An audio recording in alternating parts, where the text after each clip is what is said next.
Michelle Sassooni. And I'm Jake Hoffman. And this is Moderately Outraged. This week, if you're from Tampa, you already know who this is, but if you don't, this is Tampa Tony, the king of Joke City. And go ahead and say hello. Hey, this is Tampa Tony, man, king of Joke City, man. I'm happy to be here. Yeah, so what we want to talk about today is a little bit about his story, because if you don't know, he has an incredible story of, being a rapper that, was really doing well in the industry and then ended up having it all taken away in a prison sentence only to receive clemency under, Barrack Obama's administration. So if you want to go ahead and tell, the people a little bit about what that was about. In 2005, I was caught, set up, drug deal, cocaine. They put me in a conspiracy with the Connect. Once I went in, they took everything. They gave me a life sentence, first time ever in prison, and I'm here now. Yeah. You grew up in Tampa, though, right? Yeah, I grew up here in Tampa. So how did you grow up, and then tell us a little bit about becoming a rapper, and then what the kind of success you were having before all that happened? But before it happened, I started out DJing with Rock and Rod DJs. We had a big DJ service right here in Bird in Nebraska. This is before radio stations were here in Tampa. We kind of controlled the whole music market in Tampa with the tapes. We had the slow down music, You're the chopped and screwed fella, DJ Screw, yeah. So it was big here. So as that started proceeding, it was me, Crazy, Nasty, Crazy, Eminem, DJ Red, Crazy started rapping, and he had to roll them. And we ain't gonna leave the club. So all this was up under the umbrella of the Rock and Rod DJs, so I started rapping right up under him. Mm-hmm. And everything started moving greatly, you know what I mean? So we had the love of the whole city. A lot of our music was bleeding over and spreading throughout the whole Florida. And that's when it led up into me going solo on my own. And that's when I did the Keep Jucking in 2003. Yeah. Yeah. I did the Keep Jucking. Once I did the Keep Jucking, I also, back in those days, I came up with an invention that's called the blunt splitter. I remember that. Yeah. The police were not happy about that back then. I remember they were not thrilled. Yeah, they wasn't happy. But now, it's like the big thing, I got a patent in 2005, and I started taking money and investing into the blunt splitter itself. So it started getting real big. A lot of artists, Ray J, Juvenile, Lil Flip, Rick Ross, Trick Daddy, a lot of them started using it and started giving me, the plug-in. We didn't have social media back then. So it was more like you got to take the flyers and you got to do a lot of more hand and foot movement in order to promote. So now it's so easy. I wish this was back then. Yeah, for sure. Yeah, definitely. So I talked a little bit about growing up in that environment, and you were rapping in Tampa. Yeah. What was it like living in this area around then, in that community? Because a lot of what we're going to talk about later on is going to be about police interaction with the black community. So what was it like back then? Back then it was more in the area. The police did their job, but at the same time, it was a mutual respect. It wasn't until you did something that was outrageous that they kind of enforced, their job. But it was more. It was it was a fun time back then, and you had the certain situations in other places, one situation every now and then that would happen that was out of the element of how it's supposed to be, the cool and laid back. But it wasn't nothing like how it is now, Yeah. The people from the streets had the respect for the police, and the police had the respect for the guys that was in the street. So it kind of made it look, okay, if you got a warrant, don't be in my face because I have to do my job. Yeah. So it was more of a respect level. If you smoking weed or something, don't do it while I can see you because this is my job. You know, that was the respect. You know what I mean? And then just to see how it is now, it's totally different. Well, what do you think how changed? would you describe the change? I think the change is more of maybe a lot of those officers that was back then have moved up or retired, and the newer officers coming in, and it's more of a macho, Yeah. It's like this is my job. I don't care nothing about. I ain't gotta respect you. If anything you do, I can take you to jail. It's more of just trying to control. Yeah, that's interesting because it seems to me like if I talk to cops about this kind of stuff, it seems like things were way more out of control back in like the 80s or the 90s or something, right? Like maybe not in Tampa, but if you look at like New York or somewhere like that, like crime was crazy, police brutality is crazy. Yeah. I mean, like NWA in the 90s, like they were talking about the LAPD and all that. So, but dude, that's kind of the opposite. Where I would think that they're going through all these trainings now and like all these other things to community involvement programs that they have. But you're saying you think that it's been worse here? I think it's been here. It's always been good. Mm-hmm. Other places, you hear about the different police brutality and all that, but here it's always been kind of like laid back. It's never been no real major issues like everywhere else. But like now it's like even now you don't see that here in Tampa. Mm-hmm. You don't see that here in Tampa. Like maybe like one every 2 or 3 years you might see an incident where it's like the police brutality or they end up killing somebody or something like that. But it's not so random like other places. It's not like Minnesota where they have cops that have repeatedly brutalized black people over and over again and then end up eventually killing George Floyd or other like the Ferguson Police Department that was that the Justice Department proved that they had a bias against the black community. In Tampa, so you're saying you don't feel that same environment. I don't feel that. Only like with the Trayvon Martin, it wasn't the police. You know what I mean? Yeah. It was a security guard. So it wasn't even like you can't even blame the police for that. Mm-hmm. It was a security guard that did that. You know what I mean? So it's like even that situation. It hasn't happened here. Yeah. So one of the things that one of the reasons we wanted to talk to you today is because of the fact that we feel like the media, they'll go in and they'll talk to maybe the head of the NAACP or something like that, maybe the head of the Black Lives Matter movement and everything. But like when it comes down to it, if you talk to people in your neighborhood, if you're talking to people who are just around Tampa in the street when you're out at the grocery store or whatever, do you feel like there's that same animosity towards the cops and everything, or do you feel like that there's this that again maybe in Tampa it's a little bit different, that it's like you guys don't all feel necessarily the same way that you're portrayed in the media? Tampa feels the pain from the other cities. Mm-hmm. You know what I mean? Here we don't have that problem. Mm-hmm. And I gotta say maybe it's the mayor and the chief of police that they're on their people about that. They're not allowing them to have a police brutality on their record and continue to send them out in the field. You know what I mean? Yeah. Or they've been written up multiple times and they're still there. Yeah. You know what I mean? I don't think they're allowing that. If they do, they keep it under hush, and these guys are not doing that here. I have heard from other Tampa PD officers that they do have a system where they review and make sure that people that have complaints that they're not allowed to stay on the job. So just like you're saying, that it's not that from my experience as well, that in Tampa, the Tampa Police Department and the Hillsborough County Sheriff are two of the better departments. Now, out in Clearwater and St. Pete, those are exactly that's a different story. Yeah. So while we're talking about the police, you're saying that in Tampa that the policing has been pretty good overall. Mm-hmm. So what do you think about the idea of defunding the police? Defunding them is kind of like, I think it's harsh because it is their job.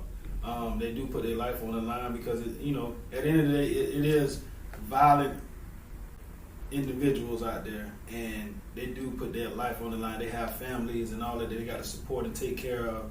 I don't feel like they need to defund them like that. I think it just need to be more training. Yeah, you know, absolutely. more training and more programs where, okay, if you got this many write-ups, then you need to go to the parking meters. That was when we did a video about, you know, what could be done instead of defunding the police. Mm-hmm. And one of the things that I said was exactly the same thing, that after so many write-ups, you're done. You're done. And then also one of the other ideas that I thought was important was an independent oversight committee. Right. You know, and I think that it need to be something that's outside of the police force that they don't have no control over, and they really like stay on them about certain things that they do. Hey, you just got 2 write-ups. Okay, you coming back in the field, and if you get 1 write-up, you got to come back in the field, and you got to go through this training, send them through the whole loop. So now they'll think about it before they do it again. You know what I mean? And what do you think about the police having to, you know, when they're first on the job, go into minority neighborhoods and actually just not as a police officer, but just as a citizen of the community and getting to know people? Because in my opinion, it's harder to, you know, choke somebody to death if you know them. If you're like, oh, this is Tony, like you're not gonna be as apt to, you know, have all that macho rage. You know? I think they need to do more community. You know, community and the police officers work together. You know what I mean? More things, or maybe like a march, or even if it's a festival or something, and it's more things that like to interact with each other more, so it don't be like 2 different worlds. Situation. I'm the police, you're the criminal. Yeah. Like, well, I ain't did nothing. Well, you got a record. Okay, well that happened 10 years ago. Yeah. Exactly. You know what I mean? That is so bad right there. It's like individuals that maybe they did it when they was younger. When they pull their record up, their name up, and they see this, it automatically goes to what they did years ago. So that's how they treat them. Yeah. You know, so they go to the call. Oh yeah, you was a robber. You did a robbery 35 years ago. So now they treating you like that. You know what I mean? Yeah. So you like, man, that was 35 years ago. I ain't did nothing. I've been a law-abiding citizen since then. Yeah. Oh no! Get out of the car. Put your hands behind your back, and it's terrible. So one of the things that, speaking of like, you know, people being reformed after, you know, serving their time, you know, as, you know, our group is the Tampa Bay Young Republicans that he's the president of, actually. And one of the things that we've been credited with was actually helping to get the Felons Voting Rights Act passed so that felons can have their voting rights restored. Now, what do you think about people who've been arguing about having to pay the fees at the end, you know, if that's part of your sentence, like having to pay the fees in order to have your voting rights restored? What do you think about that? I don't think you should be able to do that. I don't think you should do that. I think it should be something where maybe you can go to a class or something, or maybe some community work to get your voter rights back. I don't think you should have to pay. You know, because a person that's getting out of prison, it's like, okay, we put up the brick wall. Okay, how many are you going to pay this to go and vote? Yeah. You know what I mean? And most of the guys will be like, man, I'm not going to pay this amount of money to go and vote. Yeah. This is a free right. Yeah. Let's restore it. Allow me to go to this class to get it restored, and now allow me to vote. You know what I mean? Yeah. Do you want to talk a little bit about like the accumulation of fees in prison or beforehand or after and all that? Because I think that's really what it comes down to. Because I think a lot of people when they talk about this issue, and we really went out on the limb when we were talking about this, because like as a Republican club, we jumped away from what they were doing when we endorsed felon voting rights. Other Republicans were not happy with us about that. But one of the things that, you know, I still think that, you know, if it's part of your sentence, right, you got to complete it. But when you start accumulating all these extra fees and all these other pieces of it, talk a little bit about what you accumulate going through the system. Going through the system, you accumulate a lot. I mean, everything is set up really. It's a business. Mm-hmm. Yeah. You know what I mean? So once you're in, you know, for going to trial, that's a fee. You know, you got the lawyer fees. So now they're giving you for the crime, that's a fee. So it's like now once you get in, so any money that you had has been forfeited, any property has been forfeited, that's still not enough. You know what I mean? So now you don't have anything. So now and then you still up. So now when you go in, now it's a court cost that you have to pay, a fine. So now every month that you have to pay this fine, if you don't, you can't go to commissary. So it's like it's a business. Do you have any idea how much you accumulated over 11 years? Like what it cost to go through the trial process? Going through the trial process, probably maybe like $50,000 or $60,000. Oh my gosh. That's crazy. Wow. Yeah. And that's something that, when we talk about, criminal justice reform and prison reform, that's something that's really interesting to note that somebody who is in prison can accumulate a $50,000 to $60,000 fee when, your attorney is supposed to be appointed to you. Yes. If you don't have the funds. If you don't have the fund, the attorney that they give you is going to be a public defender. Yes. The public defender, his checks is signed by the judge. Yep. So his whole purpose is to rush as many cases as he can because this is how you get paid. Yeah. So it's not to fight for your rights or fight for you to get free or anything like that. His whole thing is to hurry the case along. Yeah. That's very true. So is there anything else as far as, there's so many different asks that like Black Lives Matter movement has of things that they want to see as far as like police reform goes. Is there anything that you've heard that you're like, that would be a really good idea to reform throughout the criminal justice system, or anything that you think is a really bad idea maybe you've heard? Good idea with the prison reform, I think, because it's a business, at the end of the day, you shouldn't warehouse people. That's like the length of sentences is really overwhelming. You know what I mean? Allow it to be like, if you're gonna do that, allow it to be a revolving door. You know what I mean? Unless this person is violent. Yeah. If they're violent, okay, then you house them or warehouse them. But if they're not, allow it to be a revolving door. Not where it's like, okay, you just tap them on the wrist and then get right back out. But the whole purpose of you sending them to jail is for money anyway. Yeah. So allow it to be a revolving door. So when they go in, they come out. Yeah, and prison's you're supposed to be reformed in prison. And people, when you leave them in there for so long, they're not becoming reformed, they're just becoming institutionalized. And do you want to talk a little bit about, we were talking before we got on camera and everything, about like what it was like when you go in as a non-violent offender and then come back out? What it was like when you heard that life sentence being handed down to you? When I heard the life sentence, the first thing I asked my lawyer, I was like, okay, life, so I'm just going to do 25 years, right? And he was like, no, this is the feds. In the feds, life is until you die in prison. So I was like, I'm supposed to die? I was like, well, hold on. Well, he gave me 10 years supervised release. So that's like probation. So he was like, yeah. So I said, so what, I'm supposed to die in prison and then come back and do the probation? I'm like, what? Why give me life and 10 years probation? But I don't understand that. He was like, well, that's just what he gave you. But he said life is until you die. So it's like, it was like a shock. Like, am I going to be in here for the rest of my life? Yeah. And it's absolutely crazy. And sentencing reform and prison reform as a whole is one of the things that I'm very passionate about. And actually, Republican State Senator Jeff Brandes, he, me and him talked about reducing, nonviolent offender sentences, because that not only, if you are one of those people that's, real tough and like a law and order, they need to serve their whole sentence. Well, if you think about it from a financial aspect, you're actually saving the state money by reducing their sentence by, say, 40%. If they serve only 60% of their sentence versus 85%, you're saving the state money. Yeah. So when you talk about it being a business, reducing sentences is not only helpful to the offenders because they're not becoming as institutionalized, but it's also helping the state because they're saving money. And that's one of the things that, I think that you spoke on, really well, that it should be more of a revolving door rather than having people just sit in there forever, especially for a non-violent offense. Non-violent offense. And one thing on that as well, it costs the state money for them to be warehoused, but the private entities that are in there, they're the ones that are making the money.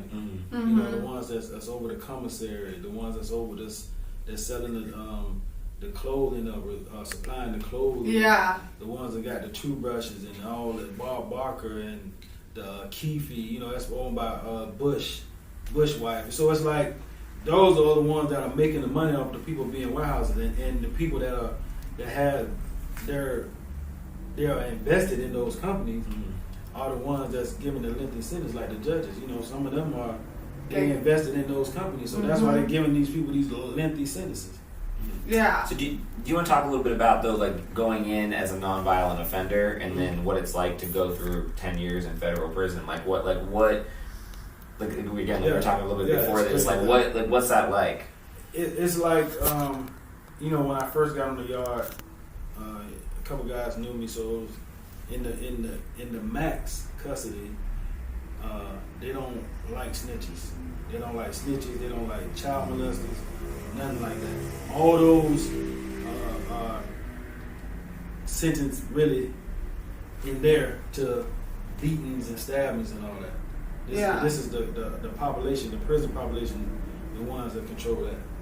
So they like, they want to see your paperwork, so they want you to get a docket sheet in so they can see if you told on anybody or what's your case about and all that.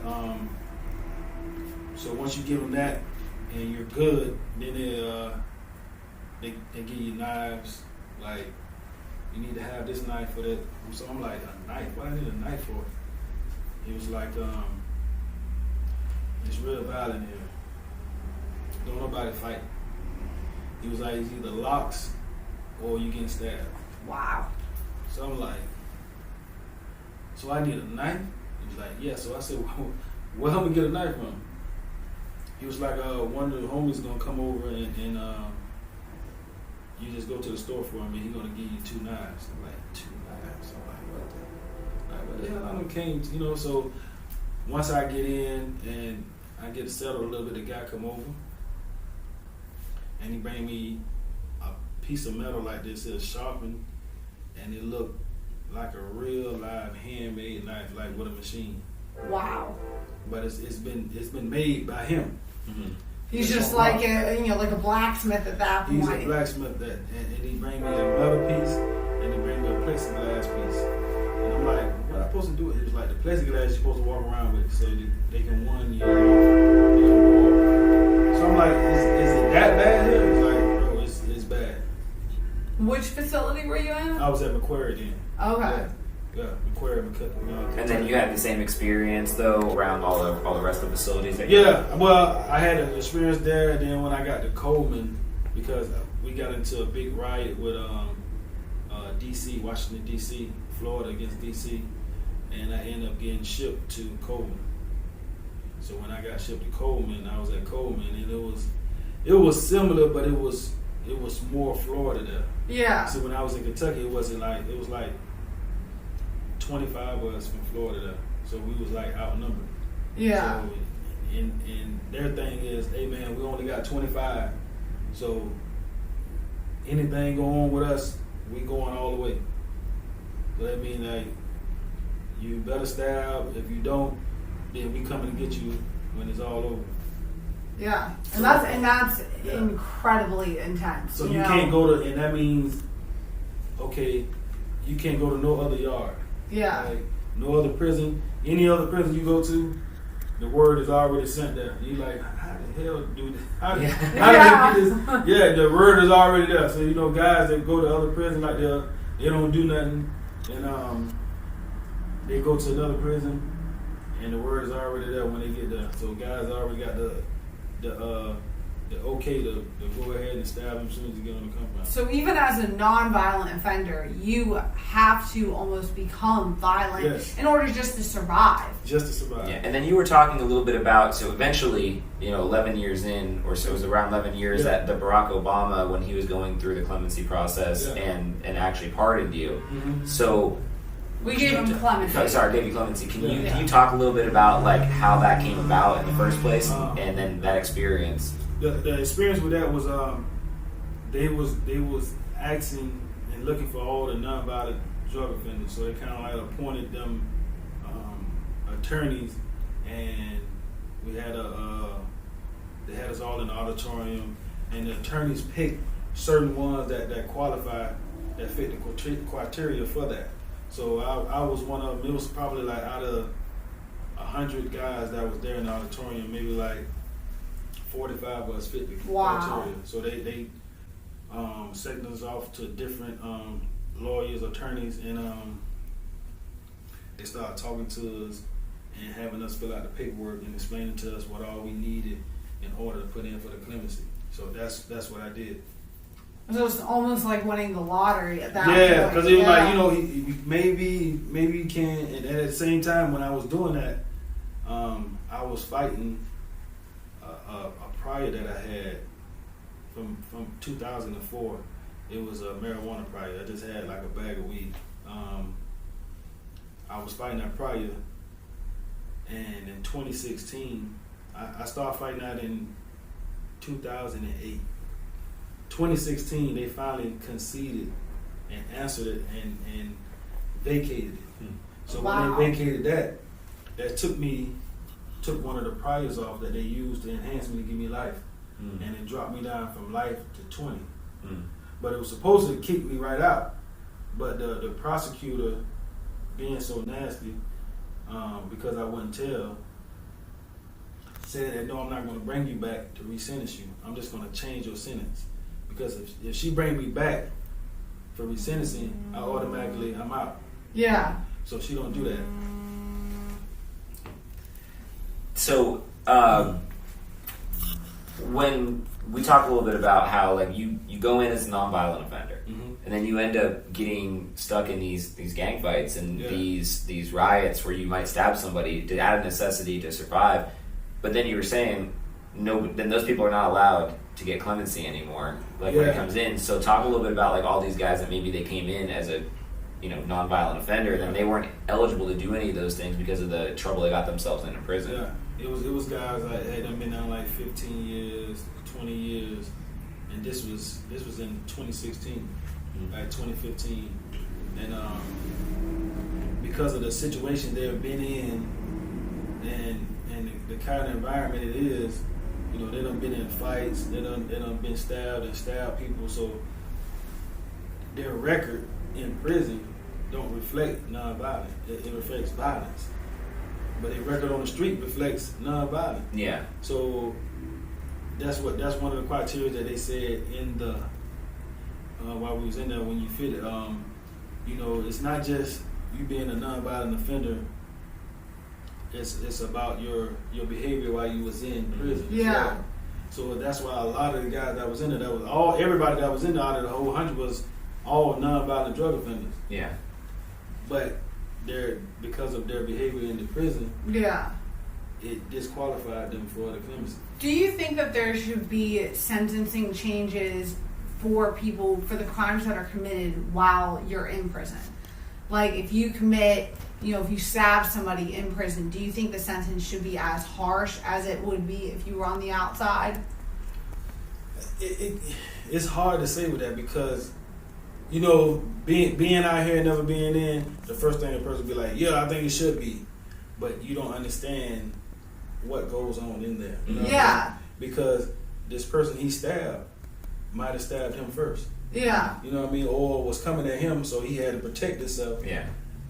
And that's what happened. You know what I mean? So it's like, and then when they write the report up, all they're gonna write is this guy stabbed this guy to death, or stabbed this guy to death. They don't explain what actually happened. Do you want to talk a little bit about some of the behavior, maybe some of the officers that you saw throughout that? You people that may have been stabbed multiple times that didn't get the medical attention they're supposed to receive, or talk about the reports that maybe they weren't accurate or anything like that. Do you want to talk about the interaction with cops when you are on the inside? Well, on the inside, in the penitentiary, it's more a respect thing. Like the officers, because they don't have a gun, they don't have nothing but some mace.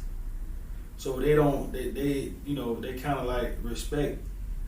They understand the respect level between the inmate and the officer, and you know what I mean. So they're not gonna be. You might get one out of every 10 that's real nasty or something like that, but then one of the guys that don't got a lot of time, don't have nothing to lose, they end up beating him up or stabbing him, and they'll ship him. So I've seen that multiple times happen over and over again.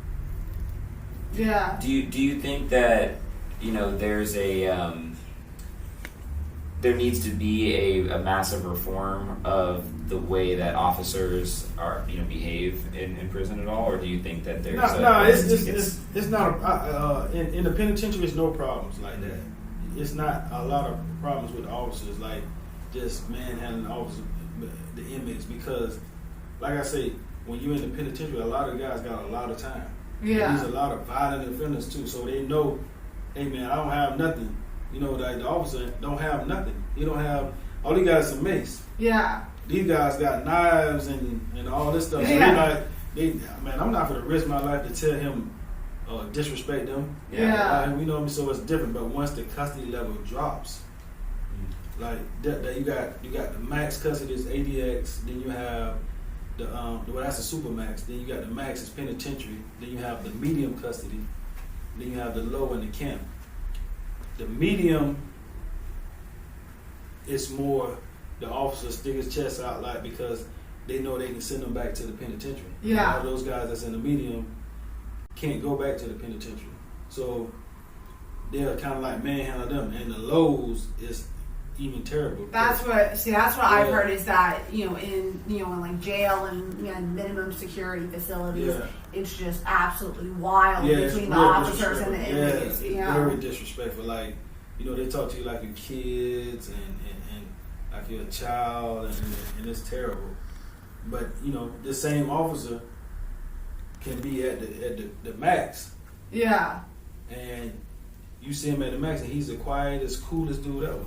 But when he get over there, he's like, get over here, do this, do that. And you're like, well, you wasn't doing that at the max. Yeah. Well, you was because ain't nobody here gonna stab you or beat you up. Yeah. But over there, they don't care. So when you go over there, you quiet, you the coolest officer and everything. So it's more about people. It's more about people having that testosterone and that just that drive to be to try to be like the top dog, and I mean, even within the police officers, people don't, police officers are corrections officers, people don't realize that they, especially in the minimum security, it seems like they act almost as wild as some of the inmates do. Yeah. Do you want to talk a little bit about, we have this issue in this country right now of interactions of police on the streets with people who are not in jail yet, right? So maybe you're getting pulled over or something. What's been your experience with that? My experience is more of you can't win. You know what I mean? So kind of like abide by the don't give the attitude. Just yes sir, no sir. Give him all the paperwork that he needs or whatnot. And if you're not right, then then you need to run. Just play the simple. Because it's like you can be in a car with an officer and yes sir, no sir. They go to tag registration, everything right here. But you need to make sure you got the camera running. So somebody can see this. It has to be like that right now because you never know what this officer done been through today, and he feel like, okay, well, this is gonna be the one I'm gonna take it out on. Yeah. Have you or any of your friends that they had any experiences with really negative experiences with police officers? No, nobody that I know of has had that. Nobody that I know of that's. Really, that's interesting because in Clearwater, I know people that have had really terrible experiences. I think Clearwater police is that kind of like is anyway. That's interesting. Yeah, it's definitely really interesting. So when you see what's going on in the rest of the country, you see these Black Lives Matter movement and everything. Like, talk a little bit about what that means to you and what do you think this is a long time coming? Do you think that's a really good thing? Do you think it's maybe a bad thing? What do you think about it? I think it was a long time coming. I think after you push a person so much, you're gonna get a reaction, and I think that's what happened. It's a new generation. The older generation was more of the laid back. We're gonna do everything the right way to try to get it done. No violence, no none of that. And the newer generation is like, man, they push us, we pushing them back. Yeah. So it's like we ain't trying to hear none of that.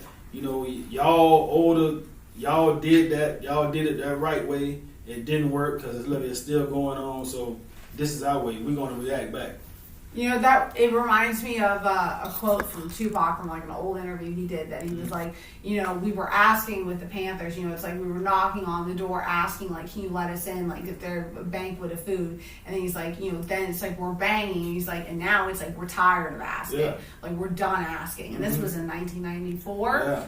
And it's like, you know, we're over 20 years later, Yeah. you know, and it's, you know, when nothing has changed. Nothing has changed. It's just getting worse. Even after the thing happened with George, it's still incidents right behind that. So it's like you don't have no respect of what happened.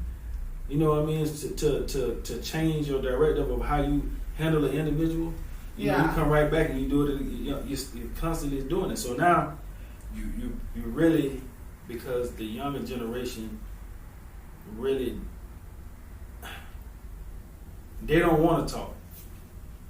They just want to react. Mm-hmm. Yeah. You know, our generation was more talkers. Like, look, let's see, can we talk this out and make it happen this right way?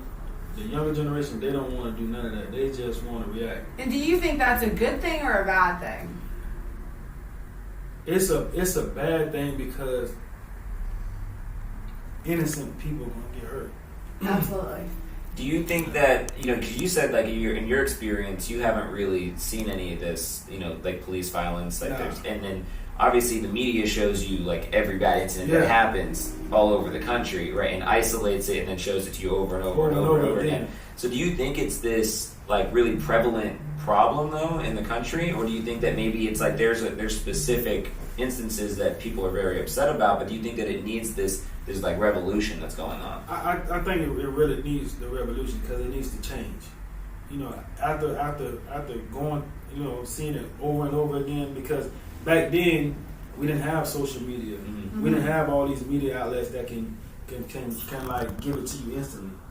Now it's where if it happened in Minnesota, everybody in the world can see it in seconds. Mm-hmm. Yeah. You see what I'm saying? Yeah. So now it's like, oh, I didn't know this was going on over there. You know, it's been going on like that, but we didn't have the outlets to get it out for everybody to see it. Mm-hmm. Yeah. You know, so it's different now. And do you think that the revolution that, you know, you speak about, do you feel like it's not just about police brutality, it's more about the way America sees and treats black men and black people as a whole? Yeah, I think so. I think it's more, because even like other countries look at our country, even with our prison reform, and they're like, the United States is terrible. Like, yeah, you talk to other people in other countries, they're like, man, I want to go back to my country because if I come here, I'm scared that I can get in y'all system for nothing. You know, I haven't done anything, and it's just the slightest little thing can land me in prison, and here it is, I'm stuck.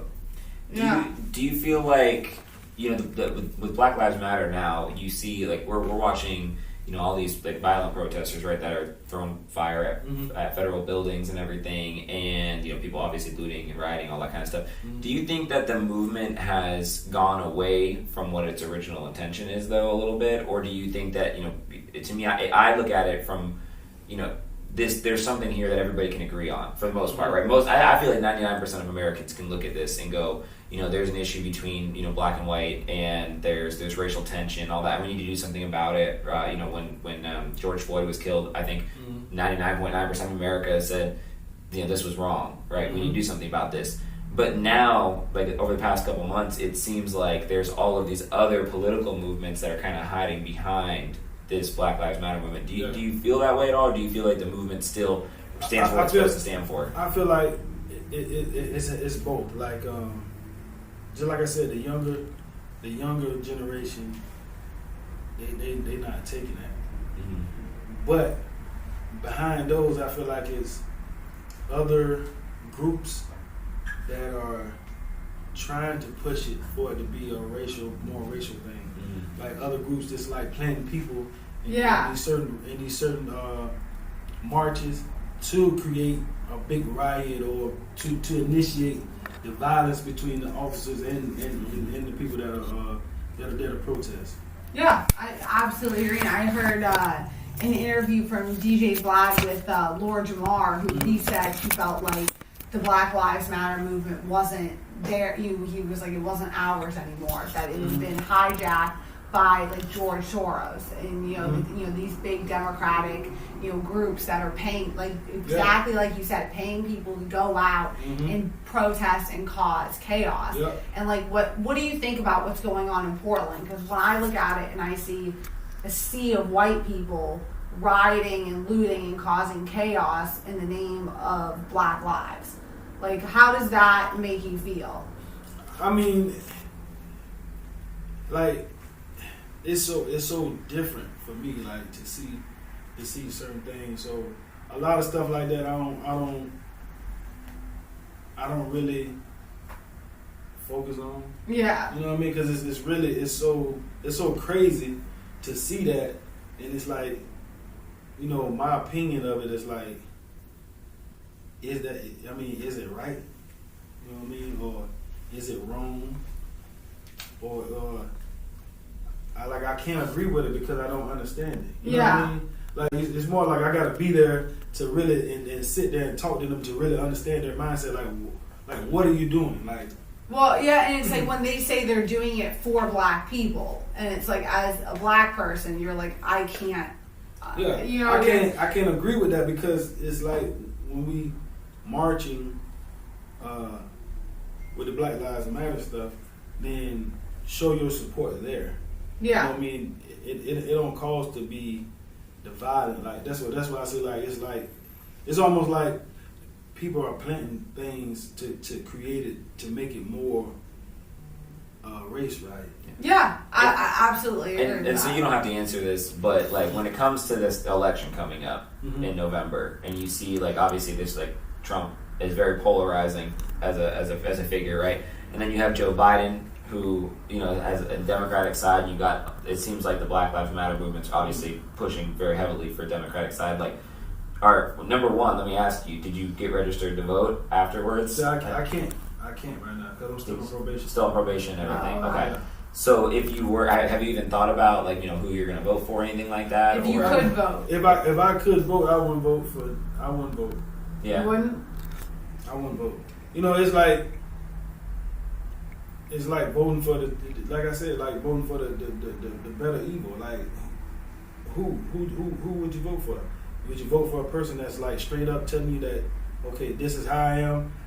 I don't care nothing about none of you people, but just making money. Or do I vote for a person that say, oh yeah, I do care about y'all, but hiding this real intent? Or what you see? What I'm saying? So it's absolutely. Like, which one? You know what I mean? So I wouldn't vote. Period. I absolutely understand the sentiment. It's tough. It's tough. It's a real tough decision, and especially you look at America and you think there's so many great people here, and how is this the best that we've had the past 2 years? But when it comes to local elections can really do a lot to affect the Tampa community. Now, when you when you could vote, or if you one day are able to vote again, do you look at if they're Republican or Democrat, or do you really just look at the person? I really just look at the person. Yeah. Because I think it's more of the person, what they can do for the area that they own. Like if it's a person I feel like, you're looking at his track record and he done this and this and this, even if he's not for the people, but he's there for the better of that state or that area that he's over, then I go with him. Do you think that, like, I don't know how much you pay attention to the local politics that are around Tampa and everything, but when you look at, again, we talk a lot about, police reform and prison reform. When you look at people like the sheriff or the mayor or the state attorney or all the judges that you see, like what do you get the sentiment that like the people that are in office over the last 15, 20 years are all good, or do you sense that things could be better in the city? I think with the judges, it can be a lot better. I like the judges. I think once you get over a certain amount of time that you've been in, I think you need to be evaluated on your mind state. That's an absolutely great, suggestion, or be evaluated on the type, the way you've been sentencing people. Yeah. Like we talked about with an independent oversight committee for police. Mm-hmm. Like that's a great idea that there should be an independent oversight committee for judges. Yes, they need it. You're really absolutely right. That is a great suggestion. Yeah, they really need it because it's, a lot of judges. You look at the judges like my judge in my trial. I had to hit my attorney. I'm like, man, is he asleep? He was like, why you say that? I said, his head is down like this. Yeah. He said, no, he's looking at the prop. I'm like, bro, he got an oxygen tank hooked up. You for real? Yeah. I'm like, this man too old, man. And then, for him being that old, his mindset is however he was trained to get in that office. Yeah. You know what I mean? So if it's, man, give as much time as possible. Yeah. He's going to continue to do that. The judge that sentenced my friend in Pasco County, he, when he could have given a 6-year sentence, he chose to give 30 years. And this was a kid who was 18 years old, just turned 18. But the judge said, and he proudly proclaimed, he hopes that by the time he's done on the bench, he will have given more than 1,000 years of sentencing. Yes, that right there he's supposed to be fine right then. Exactly, and it's just for certain things, that's crazy. And to be open about that Right. and say, my goal is to give as much time as possible. How is that fair and unbiased? Yeah, That's what let you know he's to give much time as possible because he has stock in things that are being sold in prison. You see what I'm saying? Those are one of the ones that's the money makers in prison. They make the money because they have percentage of stocks in the keefy, the coffee, all the products that they give out in prison. Yeah. So we'll start wrapping it up. I think we've had a good conversation for the past hour or so. One, how's all new music coming? Is anything coming? Yeah. Music coming along. I got a ton of new music getting ready to drop. I'm going for TV, like the reality show. So, oh, for real? That's awesome. Yeah, so looking like Love and Hip Hop Miami. Oh my gosh, that'd be amazing. Yeah, so that's looking good. It's another one that's in Atlanta called the Tax Bosses of Atlanta. They're bringing me in on that. So it's I'm going into more of the TV, the reality show side. That's awesome. That's absolutely great. I mean, to see, again, growing up in the city, to see a Tampa representative, like see a legend in Tampa, represent for the city, on TV or in music, the whole city is, we're all behind you, and we're just happy to have you home and happy to, see you out there working again. Yeah, glad to be here. Yeah. Is there anything else that you wanted to say? I mean, again, we have a very Republican audience. We've got a very white audience. We have a very, people are not familiar with you, your story, the community. So it's like, is there anything that you want to say, talk about at the end of the interview? More so, don't just judge the book by reading what you see. Learn to meet people and meet their personality so you'll be able to judge them for who they really are. You know what I mean? You can write anything on paper. You don't understand what happened just by reading the paper. When you go and talk to the individual and they explain it to you exactly how it happened, and then you kind of like feel this person out, then that gives you a chance to really get to know this person and understand the mentality that happened when that happened at that time. Because everybody makes mistakes, but it's not for you that don't know the person just to read about it, to judge that person off of what you read. If you really want to know, go more in tune and dig deep and learn that person to see who this person really is. You know what I mean? So don't give that person a chance to explain themselves or read or see some of the documentaries or some of the podcasts that so you can kind of like see who this person really is. Yeah, absolutely, and that's absolutely great sentiment. Yeah, absolutely. I thank you for your time today. Yes, sir. Yes, thank you so much. Tampa Tony, Sweet 16 Studios, the best studio you want to go to, quality, good engineers, Sweet 16 Studios. Thank you so much for watching. This has been Moderately Outraged. I'm Michelle Sassooni. I'm Jake Hoffman. And if this episode made you moderately outraged, leave us a comment or share the video. And thank you so much to Tampa Tony, King of Juke City, Tampa legend right here. We so much appreciate your time. And thank you. Moderately outraged.